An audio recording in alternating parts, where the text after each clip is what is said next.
Sementara itu, kabar mengejutkan datang dari kasus mafia tanah yang membuat Nirina Zubir menjadi korban. Bagaimana tidak, setelah sang mantan asisten rumah tangga Riri Kasmita beserta Endrianto suaminya ditahan, di mana sempat diwarnai momen dramatis berupa tatapan tajam Riri kepada Nirina. Hari Selasa kemarin, giliran sang notaris yang juga dijadikan tersangka ditahan dengan kisah yang dramatis.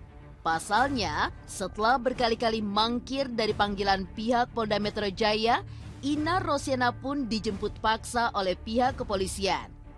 Setelah dijemput paksa pada hari Selasa dini hari di apartemennya, sang notaris Erwin Ridwan yang juga menjadi tersangka menyerahkan diri ke pihak kepolisian pasca sempat mangkir dari panggilan Polda pada hari Senin lalu. Hari ini memang Pak Erwin Ridwan dan Ina Rosyana sudah ditahan hari ini. Itu inisiatif kita, itu dari inisiatif kita. Bisa menjelaskan lebih detail. Ya sebenarnya kita kooperatif dari kemarin, kita ajukan surat juga gitu kan. Karena memang klien kita ada kepentingan sesuatu, jadi belum bisa hari Senin. Pada hari ini klien saya menjalani pemeriksaan sebagai tersangka. Artinya bagaimanapun proses hukum ini sesuai dengan hukum acara pidana, ya kita tetap ikuti kan gitu. Perkembangan terbarunya itu dari PPAT dengan inisial IR itu kemarin sudah dijemput paksa oleh penyidik di salah satu apartemen di Bilangan, Jakarta Selatan. Yang kedua, PPAT dengan inisial ER itu menurut info dari penyidik kita dapatkan bahwa inisial ER ini telah menyerahkan diri. Yang pertama, terlibat diduga sebagai aktor intelektual. Kenapa? Karena kan seseorang ART belum tentu administrasi pertanahan. Jadi ada kemungkinan PPAT pertama ini sebagai aktor intelektual.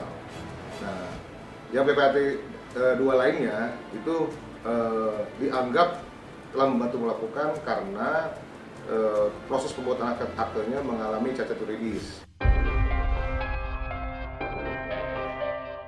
Ditetapkannya dua orang notaris, Ina Rosyana dan Erwin sebagai tersangka dalam kasus mafia tanah yang merugikan. Nirina pun tidak pelak mengutas teka-teki baru. Pasalnya, tidak banyak yang tahu jika diam-diam sebenarnya telah terjadi kesepakatan antara Nirina dan juga keluarganya dengan Riri sang mantan ART yang kini telah ditahan. Di mana Riri akan mengganti uang senilai 17 miliar rupiah dari hasil tanah milik Ibu Nirina yang kini menjadi masalah. Tapi alih-alih menepati janji, Riri pun justru semakin menambah aset kekayaannya yang diduga membangun kerajaan bisnis dengan uang yang kini menjadikan dirinya sebagai tersangka atas kasus mafia tanah. Ini karena semula ada kesepakatan itu antara keluarga dengan Riri, tapi tidak tertulis bahwa Riri akan mengembalikan berangsur-angsur. Cuman angsurannya itu nggak jelas dan jumlahnya sangat kecil sekali. Iya, itu diduga untuk bisnis.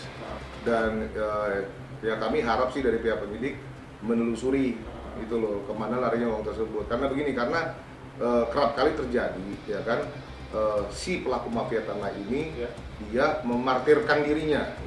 Misalnya nggak apa-apa lah, saya palsukan surat, nanti saya dapat uang 10 miliar misalnya.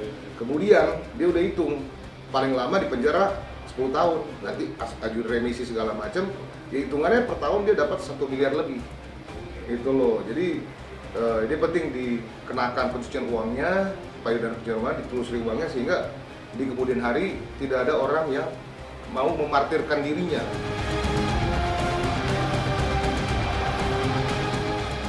Dan kini, bak menabuh genderang perang, Nirina Zubir pun mengambil ancang-ancang untuk mengambil semua harta yang telah hilang akibat ulah Riri dengan jalur hukum. Jika ada istilah tidak ada kebahagiaan yang bisa diukur dengan materi, akibat ulah Riri diduga ayah Nirina pun sempat drop hingga masuk rumah sakit.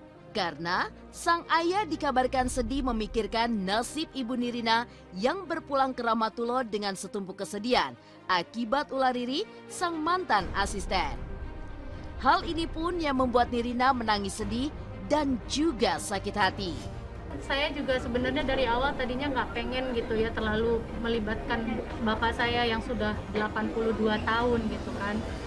Karena kami menghindari kondisi fisik atau kesehatan yang menjadi mengganggu gitu. Tapi akhirnya kami sepintas kami tetap ceritakan. Bapak juga sudah menyerahkan, ya udah kalian jalankan, selesaikan. Tapi kami juga nggak bisa ngomong terlalu detail karena ya sudah terbukti. Akhirnya kemarin ada pikiran sedikit, akhirnya sekarang beliau lagi ada di rumah sakit.